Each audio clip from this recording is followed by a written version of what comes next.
കോഴിക്കോട് ജില്ലയിലെ മലയോര ഹൈവേയുടെ പ്രവൃത്തി പൂർത്തീകരിക്കാൻ വേണ്ടി പോകുന്ന റീച്ചാണ്. തിരുവമ്പാടി നിയോജക മണ്ഡലത്തിൽ പ്രധാനമായും വരുന്ന കോടഞ്ചേരി കക്കാടംപൊയിൽ റീച്ച്. 34 കിലോമീറ്ററാണ് ഈ റോഡ്.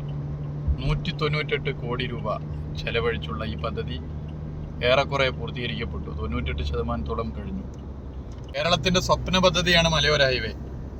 1200ഓളം കിലോമീറ്റർ 13 ജില്ലകളിലൂടെ കേരളത്തിൻ്റെ മലയോര മേഖലകളിലൂടെ പോകുന്ന മലയോര ഹൈവേ യാഥാർത്ഥ്യമാക്കുക എന്നുള്ളത് ഞങ്ങളുടെ പ്രധാനപ്പെട്ട ലക്ഷ്യമാണ്.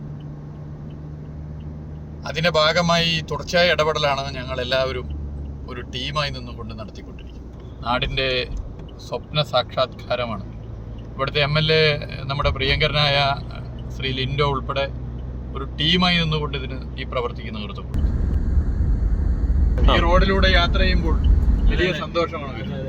ഇതിനകത്ത് ഈ റോഡ് വന്നതിന് ശേഷമുള്ള ഒരു മാറ്റം എന്താന്ന് ചോദിച്ചാൽ, റോഡിന് ഇരു സൈഡിലും താമസിക്കുന്ന ആളുകൾ ഒരേ കളർ കോഡിലുള്ള ഒരു മതിലുകൾ വെക്കുന്നു, ഗേറ്റുകൾ വെക്കുന്നു, പൂച്ചെടികൾ വെച്ച് പിടിപ്പിക്കുന്നു. ഈ റോഡിനെ അവരുടെ തന്നെ ഒരു സ്വന്തമായി കണക്കാക്കി ജനങ്ങളത് രണ്ട് കൈ നീട്ടി ഇതുണ്ടല്ലേ, അതിലൂടെയൊക്കെ ചെടികൾ വെക്കുന്നു. മനോഹരമാണ്.